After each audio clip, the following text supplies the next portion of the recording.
Good morning, good afternoon, and good evening, everyone. Welcome to our first CELA cross-network event focused on the energy sector.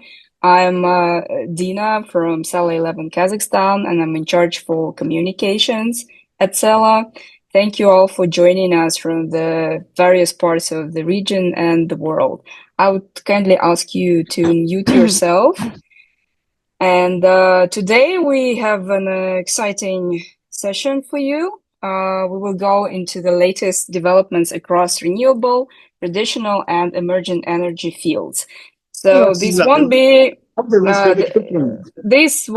your typical webinar because we are aiming for an interactive and engaging experience, and our esteemed panelists will kick things off with brief opening statements, setting the stage for a thought-provoking discussion. And we will then delve into some trending energy news where each speaker will share their insights on hot topics in the industry. Again, I would ask everyone to mute your microphones unless you are speaking. Dive into the heart of our session. So each speaker will begin with a 2-minute opening statement to set the stage, and there will be a timer. And after the first round, they will have an additional 3 minutes to expand on their ideas. So let's start with Abdullah. Assalamu alaikum, everyone, and hello from Oman. Okay, it's afternoon here. I don't know what time is there with you, but wherever you are, I hope you are all safe. So my thoughts comes from looking at the current news about the energy sector and what is happening, and the news a while ago. So I'm lucky looking at, this is my general views, the whole political world, what is happening with politics. And it seems that in a lot of countries, especially the democratic ones, where people are voicing their opinion, it seems that people are migrating either to the right or to the left, and in some cases to the extreme right or the extreme left. Centrals are being left for few people, and people have very strong opinion about either or. And I think the same thing have happened to the energy sector. If you look at it 3, 4, 5 years back, everybody was talking about ditching oil, leaving gas, stop burning. That's all. We are polluting the environment. We are killing animals. And the solution in their mind, in those people's eyes, is just leave the oil, kill it, kill the combustion engine by 2030 or 2035 in some countries. And actually, some people are saying 2025. And every project should be green, and everything just green, green, green. Ukraine war happened. Inflations in the world, food prices, and I'm sure you are feeling it everywhere, have gone up. Price of energy has gone up. Okay, and everybody talks about, no, we need to look at affordability, and of course, also sustainability of energy. It's not a matter of that the energy is sustainable; it also has to be sustained for 24/7, which most renewable energy don't have that yet. Okay, and the world is swinging in the other direction. I can see that. You can see big energy companies ditching their motto about becoming green in the next 10 years, 15 years. And actually, most countries who's committed to the Paris Agreement that they will be carbon neutral by 2050, I don't think so. So I've gone beyond my 2 minutes, but that's my opening statement. As my colleague also mentioned, the energy sector remains one of the crucial sectors with its oil, gas, and alternative energy sources. And the regulatory and anti-corruption compliance keeps to be evolving for the energy sector. And there are several noteworthy trends and challenges that are currently shaping the industry.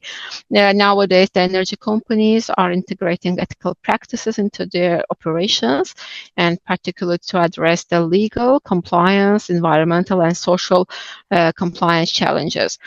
So there are recent developments, both regulatory developments, the requirements, increasing requirements. So the energy sector is striving to cope with that requirement. As it is to do the business in the right way, the energy sector companies are striving to be compliant.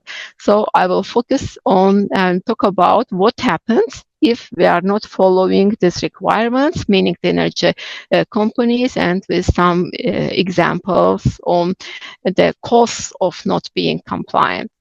That's it. Well, hello, everyone. Today, I'm going to try my best to enlighten everybody and shed some light on the use of microgrids.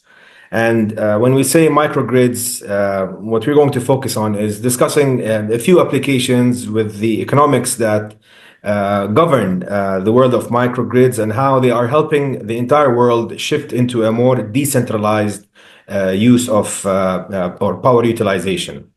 Now, generally speaking, or historically speaking, the use of microgrids or being energy independent was limited to applications where stable national grids are not really readily available, or in some applications where you are totally off grid.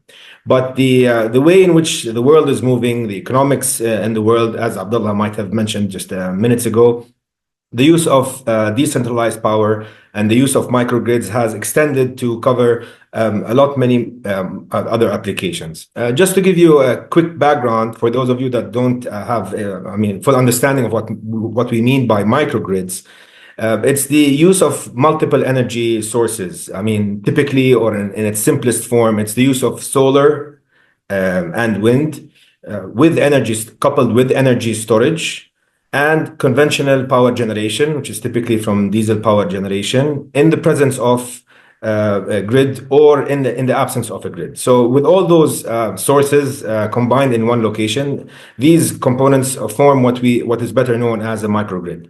So further on, we'll be discussing the economics and the applications of those microgrids and where they might be a viable solution.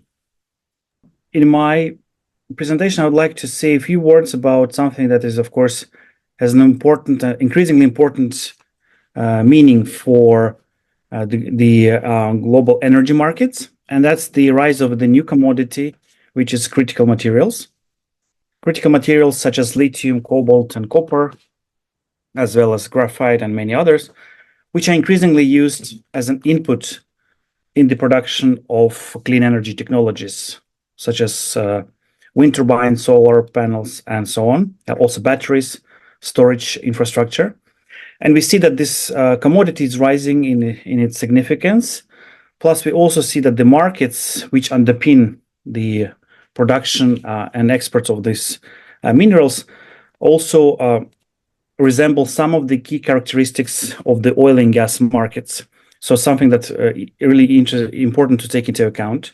We also know that the price for many of those minerals has increased quite rapidly, although the markets for these minerals remain quite volatile.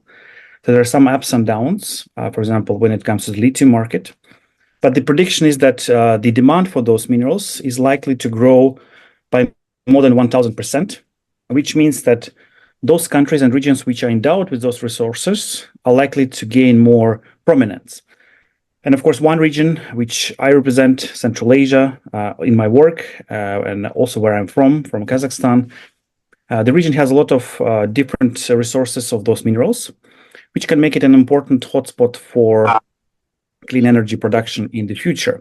And we already see increasing interest from many external partners such as China, the United States, the European Union. I also think there's a lot of potential for possible collaboration between the Middle Eastern countries and Central Asia. And we already see some concrete examples. One of the most recent ones relates to the production and the plans for the installation of more than 25,000 charging stations in Uzbekistan, which would, of course, imply the active collaboration between Uzbekistan and China on the extraction and the use of many of the minerals which are needed and used in the charging stations. So going back to the whole volatility of demand, and especially when the world say that they just want to go green. So I just give you the example of my own country. So we have a potential for a very good amount of solar. We are in a very rich, very hot area, very sunny area. I think 365 days of the year will be sunny, except for a few days. And we have regions that actually have a very good sunshine throughout the year. And we do have wind also in the south of Oman. So we do have what we call the holy grail of combination for renewable energy that will go to green hydrogen. The government have announced project or intention with the companies for the tune of 20 gigawatt of power, nearly 1 million tons of hydrogen at different stages. So far, none of them have got what we call the final investment decision. And it's all dependent, of course, on the buyers. And those buyers were the European countries that they were talking that they don't want to have the Russian gas. They will need to have other secure sources of energy. But of course, again, they are not willing to commit. And the whole dilemma is that they wanted only the energy to go back to their country. And of course, when you I don't know if the technicality of hydrogen is that when you make hydrogen, hydrogen is a gas. You either cool it to make it a liquid, and then you transfer it as a liquid. And this by itself is also a challenge, because to cool hydrogen to a liquid, it is minus 260 degrees or 262 to be exact. Okay, so again, that's nothing. It has been done in some places, but not much. We do carry gas at a lower temperature or a higher temperature, minus 170 degrees for LNG, but not hydrogen. The other form of transporting hydrogen is ammonia, which means you're converting the hydrogen with nitrogen, you're making an ammonia, which is a liquid that goes back to the European countries. The whole cycle actually loses a lot of value. So other value proposition, of course, what is the hydrogen or the new energy is required is to make green steel, to make the green components. The question is, why don't you make it in this part of the world? Again, the whole dilemma is a social dilemma for the international countries, is that they want the employment in their own country. They don't want to move it to this part of the world. So going back, even in its simplest form of exporting hydrogen, buyers are not willing to commit. Of course, these projects are not happening. But the reality is, we keep asking for some, which is the holy grail, which is a green hydrogen, which is only available maybe for 6-7 hours a day. The rest of the day, it's not available, or the renewable energy is not available. So that makes it expensive.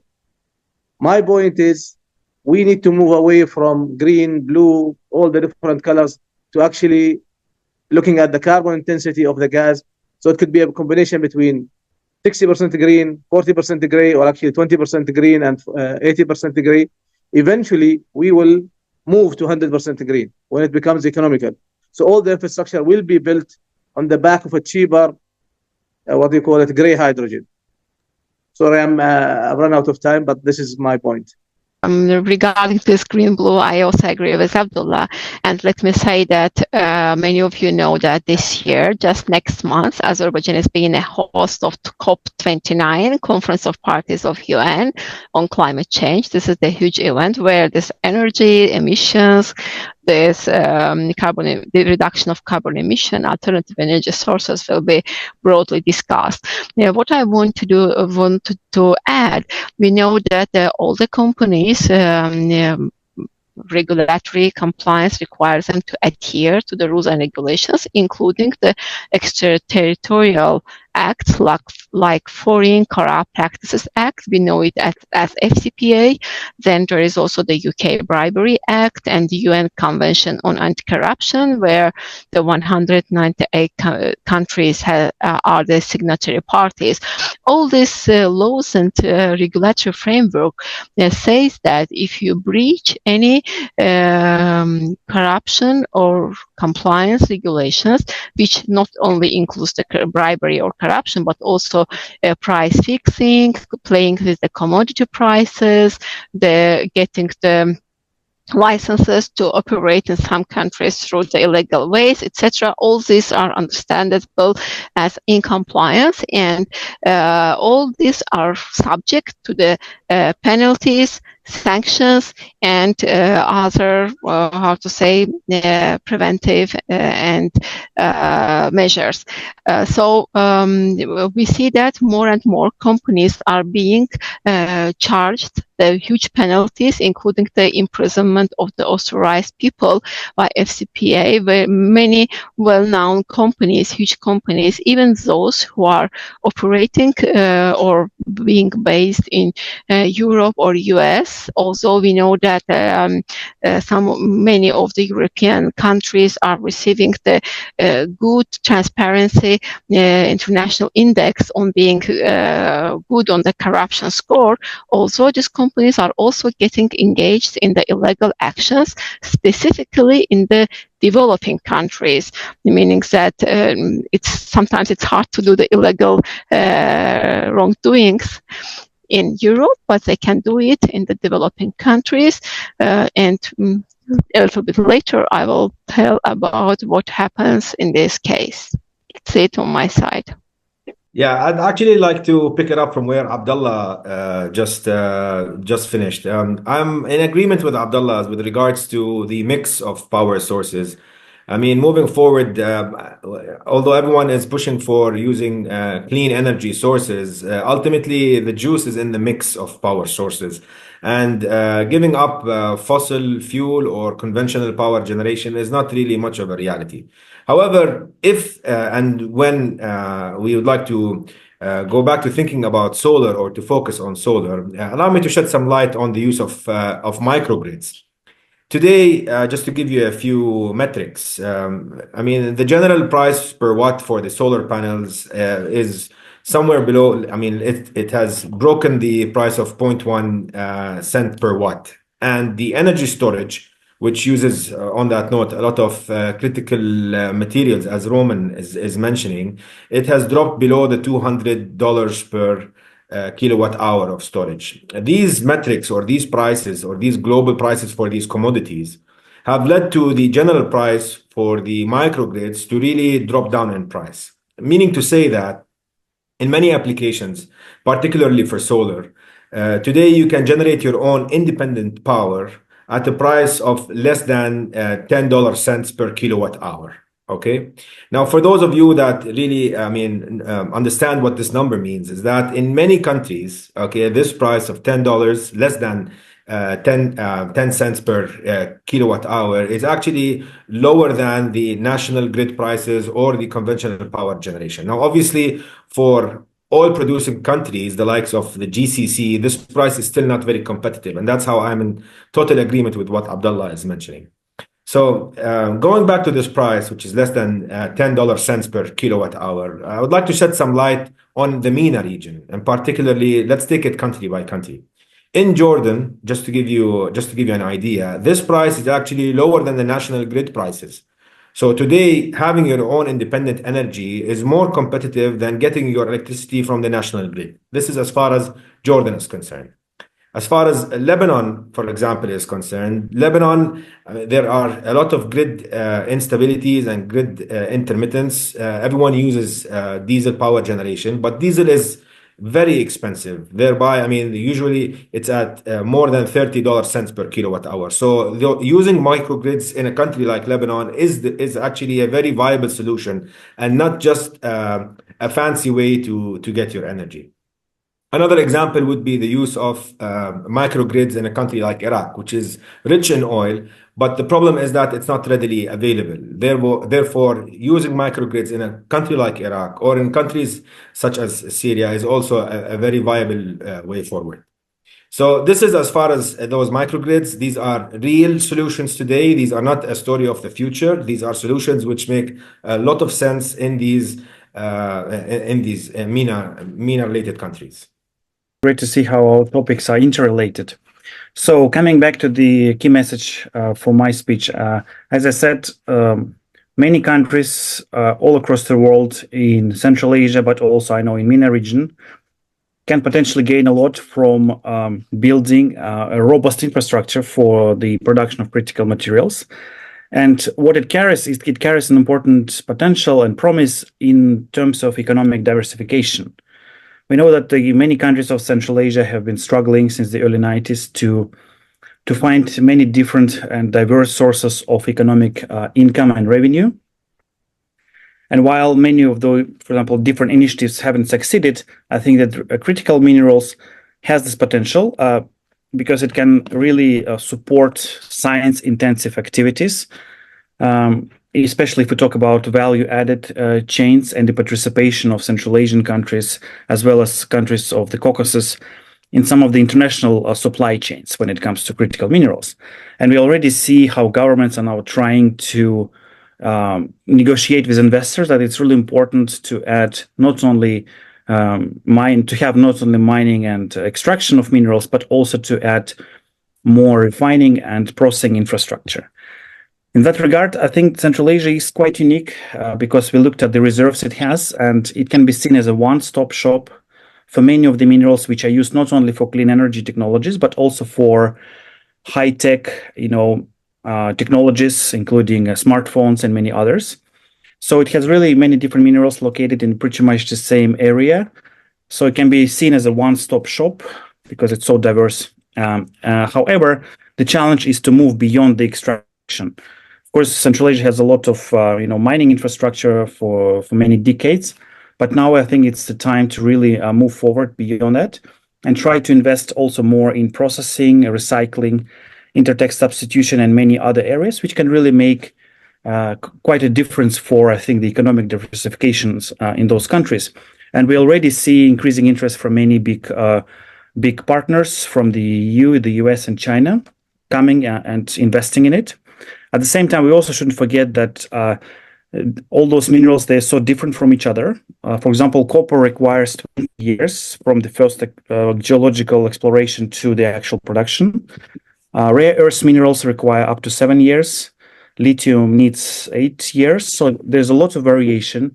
And of course, one has to do very careful mapping in terms of talking to investors and trying to identify what should be prioritized.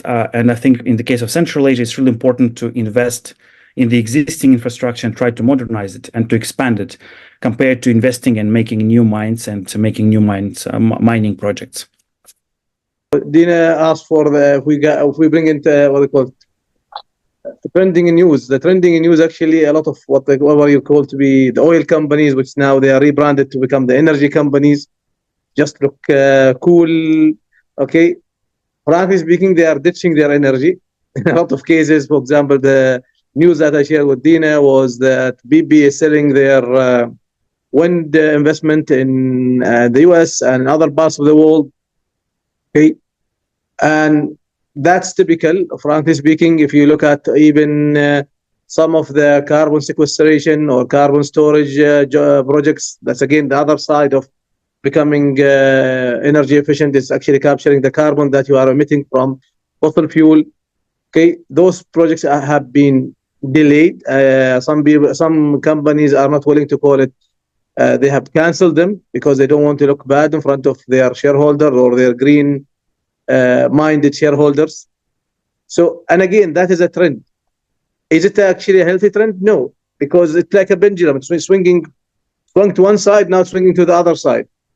Eventually, it will settle down somewhere in the middle, and that is what is expected. But reality is, what should move the world is what is good for the world, which is affordable energy and a clean energy as well. And that's fundamental for everyone. Anybody going to a supermarket, you will not buy the most expensive thing just because it doesn't have pesticide or other things. Is just because everything is in a way it is contaminated. So the way that we as a human being, we like to be in the middle. We are moderates. Okay, so that's what is happening to the oil companies or the oil and gas companies. They are leaving their energy or green energy project. They're moving back to oil. They're talking about more oil extractions. I would actually go for both. We need to maintain the mix. We need to convince the world that it is actually right to have a mix between gray, which is the oil and gas based energy, and green. And the more we invest in green, the cheaper that it will become. And actually that will help the transition eventually. So leaving one polarity, going to the other polarity is not good for the world. having a mix of both, maintaining maybe the point that Qais is bringing, the right mix at the right time for the right countries as well. So in this part of the world, in the GCC, it might be a different mix than what is there for Europe. So what is right for us here in the GCC might not be the right mix for Jordan, might not be the right mix for the Europeans. But again, that we should, then it is not what we call it, a global agreement. It is actually what is right for you, and people should not be shamed. The other trending in news, which actually it was a BBC conversation with the Prime Minister of Guyana in South America. Guyana is one of those countries that actually just found oil, and they're finding oil in big numbers. They are extracting that oil. They're making money. Of course, ExxonMobil is taking the majority of it because they were there first. But the BBC was trying to shame the Guyanans for actually extracting the oil, that they are the one who are polluting the world. And what the Prime Minister of Guyana explained, actually, Guyana as a country is a net positive. They have so much forest that they have not destroyed. And actually, in terms of CO2 emission and CO2 capture, they are net positive. One of the few countries in the world that they can claim to be net positive. And those people are being shamed because they are extracting their own oil and they want the wealth from the oil. Similar thing to some of the African countries that are finding oil, be it Namibia, be it other places. If you look at the news a few years back, they've been shamed that they are selfish, they don't care about the environment. And whose media is it? It is the European, the Western media, that they were quiet for 50 years, 100 years of polluting the world for their own economical gains. And they're trying to bring those, what they call manufactured ethics or manufactured rules on the European, on those African countries. And of course, because they control the money, and maybe I think maybe this is for Sevda to comment on, is what is ethical? Is what a European country say that is ethical is the right ethics, or is actually what is right for the people of that place? Maybe I leave it here so that it can go to Sevda. The recent news on non-compliance, one of them is the case of the oil trader company. There is a notable case with the conviction of Vitol Trader. The authorized person of this trader company, Javier Aguilar, in the beginning of the year was charged for paying bribes to officials in Petroecuador and Pemex to secure oil contracts. He was pleaded guilty for foreign bribery, conspiracy, and money laundering conspiracy. It was identified that he was sending bribe money from his Geneva-based employer to the officials through a series of middlemen and shell companies, which is direct violation of Foreign Corrupt Practices Act, the U.S. law that I mentioned that prohibits the paying bribes to foreign officials. This case is the part of the Department of Justice investigation. As we know, the Department of Justice has the right to investigate the concerns of the companies. Actually, this investigation started a few years ago, but just finalized in 2024. The person is about his conviction included the charge of conspiracy, as I mentioned, money laundering, and with a possible of 30 years sentencing, 30 years imprisonment. So we actually in 2020. This company admitted paying bribes not only to Ecuador, but Brazil, Mexico, Ecuador to secure the oil contracts. And in the result, they are about to pay 164 million USD to resolve this charge by SCPA. So just a background, this is Vitol, a major global energy trading company, and this company was paying the bribes through the intermediaries, which is now the global practice of corruption, because now no one pays bribe in cash. It's very hard to take the company funds in a form of cash and to pay in cash. So they are thinking about the very clever and very smart mechanisms, using intermediaries as providing the, in many cases, the business services or the business consultancy. But what includes this business consultancy, sometimes no one knows. And through this, the companies are able to launder the money or pay the bribes, actually, which was the case of this oil trading company. So the case highlighted ongoing challenges in the energy sector, where competition for resources can incentivize unethical practices, especially in the regions with the less robust regulatory oversight. There was another case that Trafigura, this was also investigated by Department of Justice. They also faced with the penalties related to the cooperation and paying bribe to Brazilian officials to secure businesses with state-owned company Petrobras, Petróleo Brasileiro. We know this company as Petrobras. So the Trafigura is also about to pay 127 million USD to cover their penalty, which they said that they are paying off for their improper payments to the Brazilian government. This Trafigura is the international commodities trading company. Their primary operations are in Switzerland, and as we see, another one was also from Geneva, and this is from Switzerland. We know that the Switzerland is very well known for being much cleaner from corruption, but actually these companies are able to do the corruption in other countries, especially in the developing countries.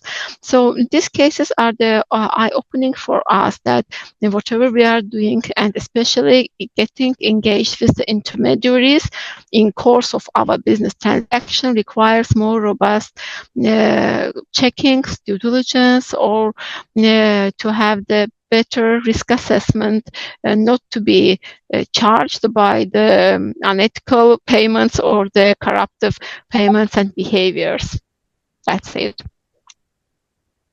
Well, before I go on to mention some of the latest breaking news, I would like to take a step back and to invite everybody actually to take a look at the energy mix in the world and imagine what would it be like in 10 years or in 20 years. You know, everyone is aware of what is happening in the world of artificial intelligence. I'm sure everyone is monitoring and everyone is really very excited about where the world is going. And what is very clear to us energy experts is that our need for energy is going to increase exponentially. I mean, just to give you a small metric, one search on ChatGPT requires 30 times more energy than one search on Google. So that's 30x just from one chat. And with the way we as humans are living our lives, everything is moving into autonomy, everything is moving into digitalization. So our need for energy is definitely is only going to increase. This is from an artificial intelligence point of view. Another metric is, as you can all see, the electrification of mobility, and that is by default going to increase the world's need for energy and for electricity. Let alone, obviously, the need for data centers and all of the electricity that is required for electronic payments and so on and so forth.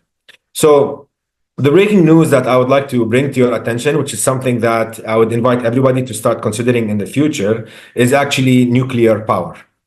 Now, obviously, I will always be a strong supporter of solar. This is my profession. This is what I believe in, and that's where I'm passionate. So I don't want anyone to hold grudges against me for promoting nuclear power. But the reality of our world is that we will always need the mix, and nuclear will definitely be a part of that mix. Now, when I mention nuclear, and the breaking news which I would like to bring to your attention is that Google has recently signed a contract with Kairos Power for the deployment of small nuclear reactors or small modular nuclear reactors, which is typically it's a factory assembled nuclear power plant, which is only a fraction of your standard old school nuclear power plants. And they are typically, I mean, they are faster deployed. I mean, you can have a modular nuclear power plant set up in 5 to 7 years rather than the previous 20 years. Now, what this nuclear power is expected to do is to really cover a lot of the huge energy or exponential energy demands in the world. And it is also worth noting that nuclear power, although is very dangerous and there's this taboo and there's this stigma against nuclear power, it is also, I mean, worth considering that nuclear ultimately saves the world from carbon. I mean, the notion that nuclear is really very dangerous should somehow be it should be dissolved.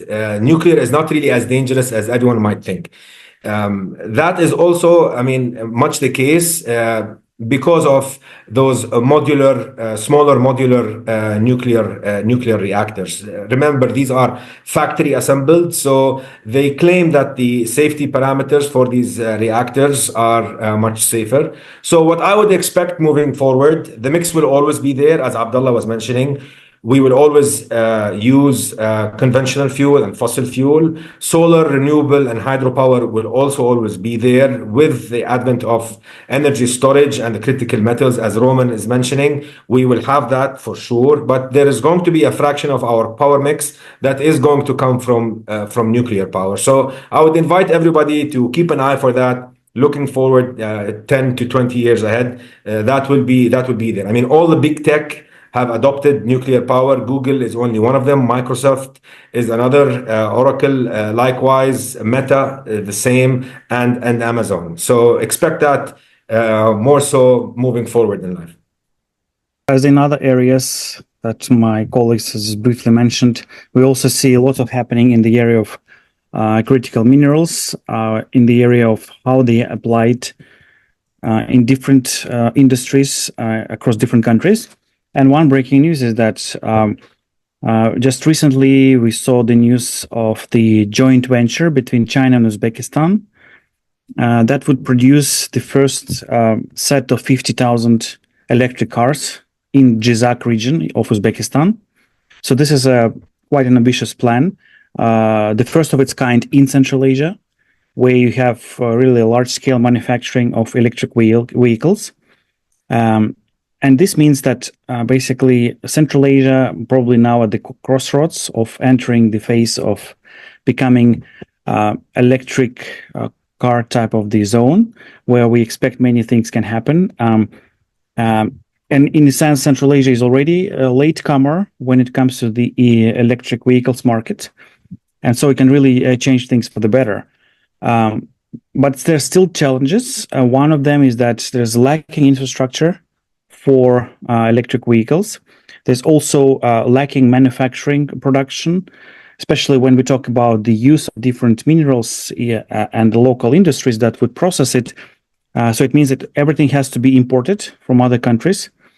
So that remains a challenge. At the same time, we also know that Central Asia really needs clean solutions when it comes to transportation, especially public transport can be upgraded, and in this sense, electric vehicles can really make a difference, because we know that how much of the pollution comes from the transportation sector, especially during the winter time, and especially in big cities of Central Asia like Bishkek and Almaty, where you have really high levels of air pollution. So that can be really an important solution in terms of, for example, replacing traditional public transport means such as buses, such as, so-called marshrutkas, we all know, or different types of large-scale taxis. So this can be really an important contribution to the cleaner production and also the use of public transport. Another very important point is that, of course, and it's a challenge, is that you really need support from many different stakeholders. You need support, and you also need to have demand from different parts of the society, and this is still not the case. One really has to conduct a very intensive communication campaign in order to basically try to explain all the pros and cons and benefits of shifting and moving towards, for example, EV market. But we see some signals that that this can happen. Especially this would be, I think, quite a big achievement if we see a shift to electric vehicles in the places with with carbon resources such as oil and gas.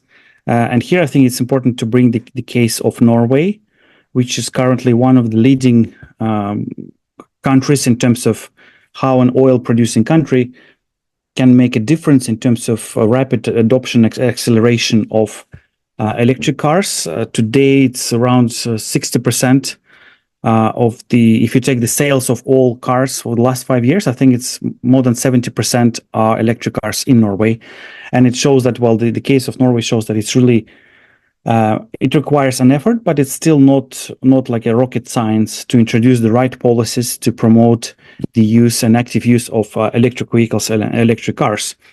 So this is already changing, and I think that some of the resource-rich countries of Central Asia could also look at these examples to see how exactly this can be modeled and designed. At the same time, I would like to come back to the first point I mentioned in my previous contributions, is that it's really important for Central Asia to look beyond just the use and simple production, like as I said, extraction of critical minerals. It's really important to see how the Central Asia can actually enhance its manufacturing capacity, add more science-intensive activities that would eventually bring many big players, also, for example, someone like Google or Tesla or some other big corporations to the region with investment, and also that would then later help with the human capital production, which is, I think, quite essential for the region like Central Asia.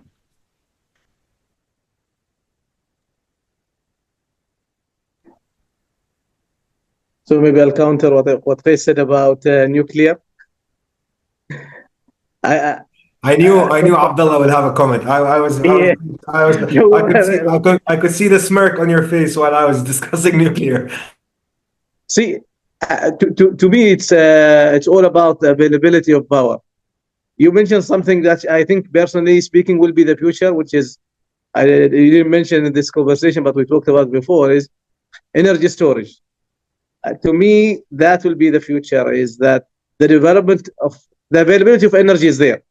Actually, the price of solar power today in our part of the world, and even in Europe, is actually below 2 cents kilowatt, just from a production point of view. Of course, when you add distribution and other elements to it, it becomes a bit more expensive. But if you can get it at 2 cents, okay, actually in Portugal, it was 1.5 cents. Recently, Dhafra just want to break the record. They went to 1.49 to break the record. Okay, cent. And if you can actually store it cheaply, and there is ways to do it, okay, then that will mitigate any nuclear or any other things. I understand the whole technology about this modular nuclear. Everybody has been talking about it for a long while. Frankly speaking, it did not happen. Because people know also the access to this technology is quite dangerous. Especially, for example, modular nuclear is in nuclear submarines, in nuclear ships, some of the aircraft carriers. And this technology is the holy grail of certain group of people that they don't want to share it with others.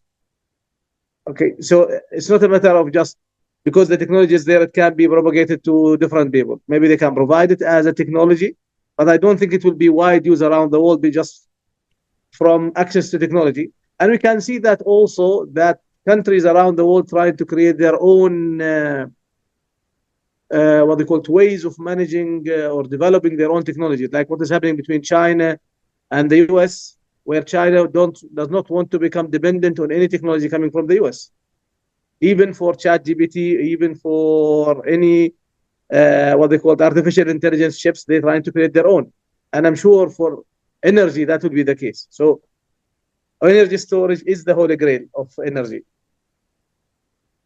Well, let's wait and see. Abdullah, as you mentioned, energy storage is definitely the story of today. But then again, let's wait and see what the future will hold. It's definitely a very exciting, place that we are going to. And again, I still believe, as you've mentioned, it's really a function of the economics. It's a function of the availability, and I really believe that there's no one size fit all. So let's wait and see where what the future will unfold. Okay. First of all, we have a question from Carla to Roman. What Roman thinks about who will construct the nuclear plant in Kazakhstan. Well, I don't think I have any unique information on this topic. I think that there'll be many rounds of discussion and negotiations who would eventually build this plant. I think what's really required is to have a very good feasibility, environmental studies in place. And then whoever takes them, I think proper implementations of those standards, environmental standards, and many others is really essential. So I think that that's really important, and I think that the government understands that it's really important to take all the necessary precautionary steps in order to identify and map all possible risks and come up with the necessary solutions. But I think that the process of finding the right partner would probably take some time, and it will be probably quite competitive. All right. Thank you. Nana, you've got a question? Hi, Dinas. Thank you very much for such a great facilitation, and thanks to all panelists. My question is related to the transmission lines. Guys, in order to get power by the final destination point, we need transmission lines.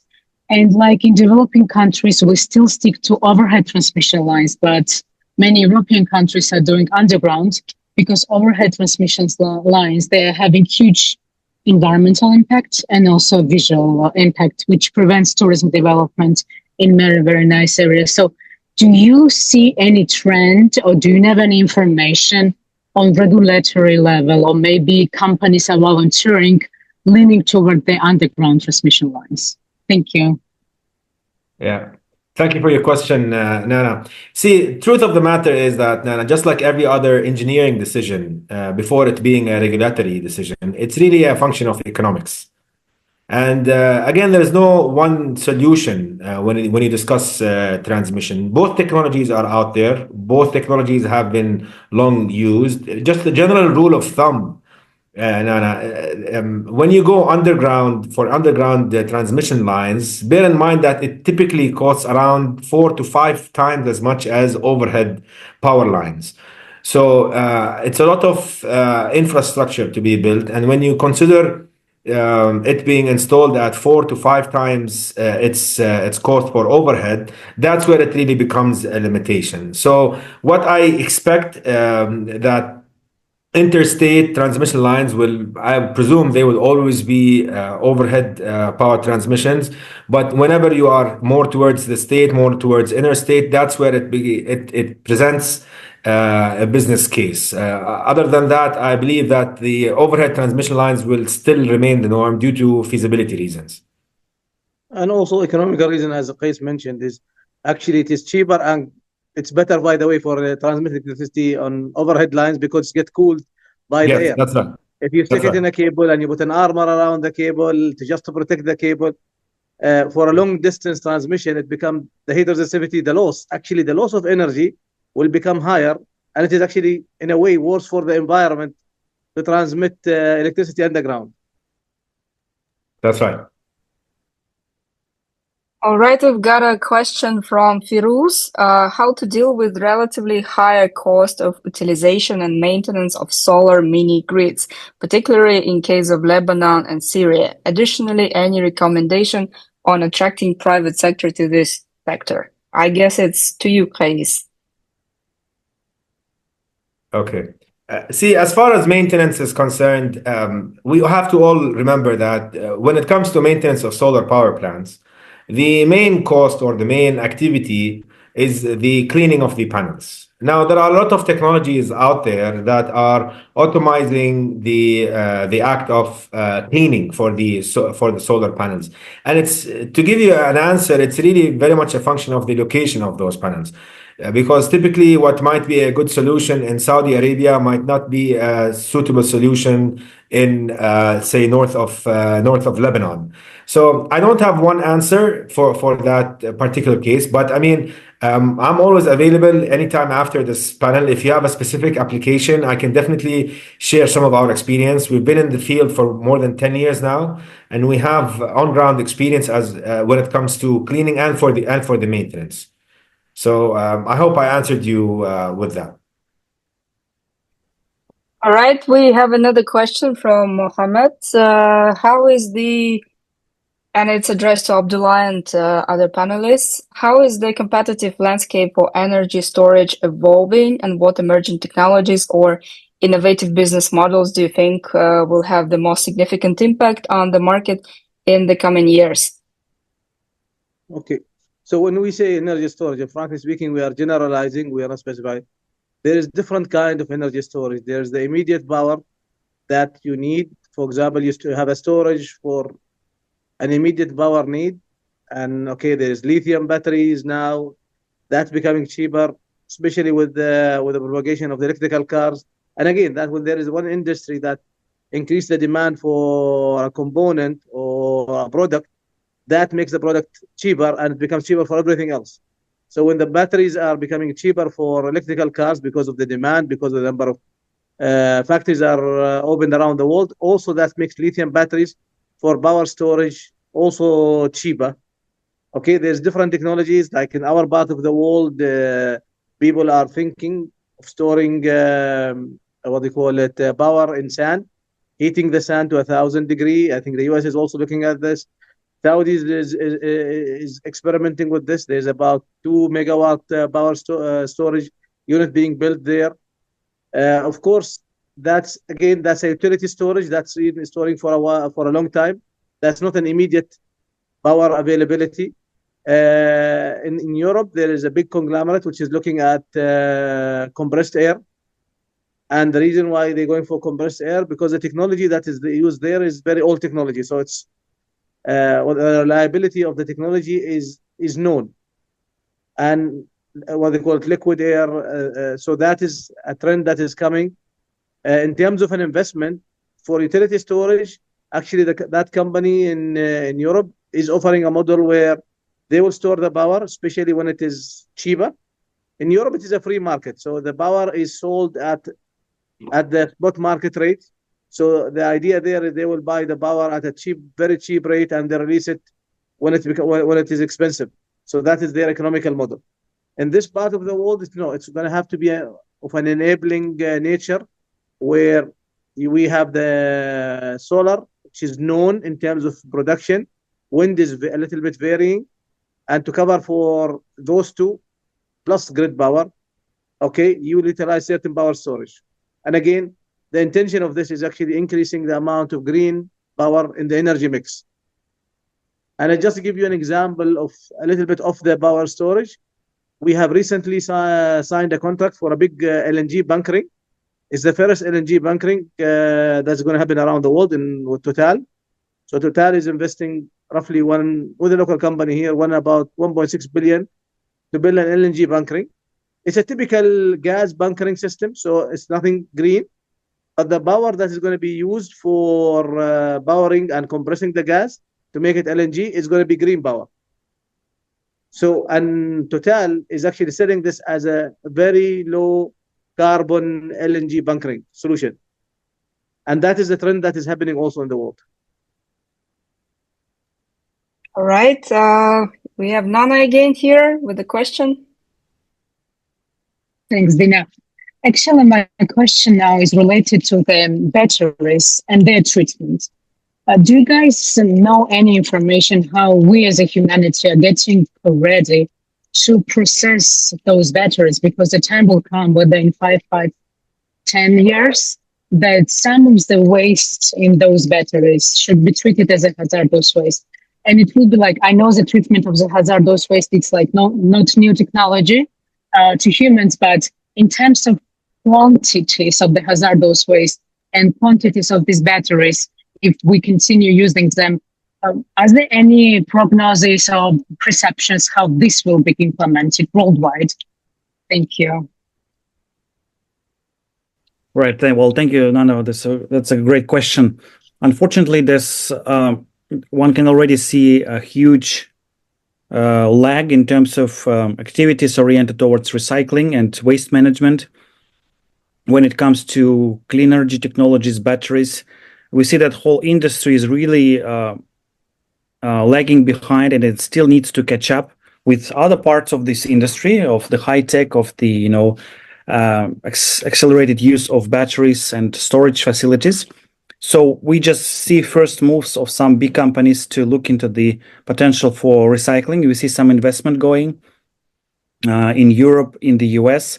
But if you look at the market size of that industry, it's much lower, way lower than, for example, the production of clean energy technologies or the production of batteries itself.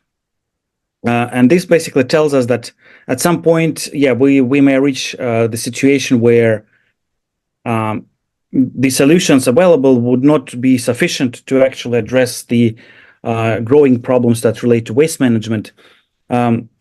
Actually, some of the companies, for example, I know in France, they sign long-term contracts with the solar panel producers, saying that, well, they will have like a 30-year contracts for recycling the used solar energy technologies. But the first contract that they will get would be just in 10 years from now. It means that by then there will be like a huge batch of the first solar panels, which would be fully utilized and ready for example, utilization. So it's a long process. And I think that, well, more of such solutions are required. I believe in places like in some of the countries of Central Asia, there is a huge potential for recycling industry. But of course, there's very limited investment. But in a sense, such places and such regions can actually do the leapfrogging.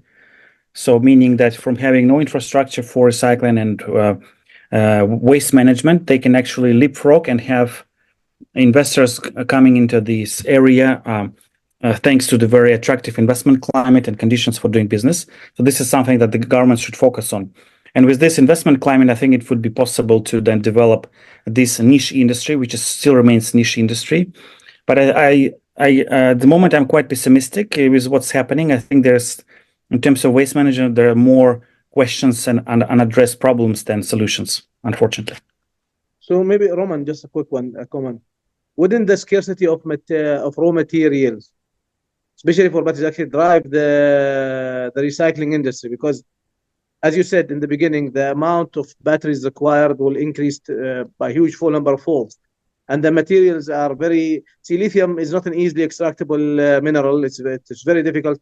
It's actually very energy consuming minerals to consume. And everybody's saying currently that the extraction of lithium from old batteries will be much easier and cheaper way of actually getting back the lithium into a new battery production. Yes, this is absolutely the case, Abdullah. Thank you for raising this. As I also mentioned before, in order to actually extract lithium from a mine, it basically takes up to 8 years, and even more years for some other minerals. So this basically means, and it's also more complicated, right? As you said. But unfortunately, we see little attention from international donors who would invest more into basically making the recycling industry like a large scale mass production of technologies that would reuse lithium from the already basically outdated parts or components. So actually donors need to support this area more. Also, I think private investors should clearly see better signals from governments to assist with providing necessary conditions, because I think that everyone is just so excited with this accelerated move towards renewable energy and the production of those solar panels and wind turbines, that most of the excitement goes into this expansion of microgrids and solar energy, wind energy. But yeah, absolutely, I fully agree. There's huge potential in terms of reusing and recycling already produced lithium and copper, graphite and many other minerals, which can be way easier used and reused from the existing materials. We approach the end of our session. That was a very dynamic exchange of ideas. Thank you very much. I want to thank all our exceptional panelists, Abdullah, Sevda, Qais, Rahman. Thank you for sharing your valuable insights today. Your expertise has truly enriched our understanding of this evolving energy sector. I also want to thank all of you in the audience for your active participation and thoughtful questions. We hope this session has provided you with fresh perspectives and new connections. And before we sign off, I'd like to remind everyone to stay connected through our CELA community and our sister networks. Let's continue these important conversations beyond today's event. Thank you once again for joining us, and have a wonderful day or evening, wherever you are. Thank you very much. Thank you very much, guys. Thank you, everybody. Take care. Have a nice day. Thanks, Guy. Bye. Thank you. Guys. Goodbye. Bye.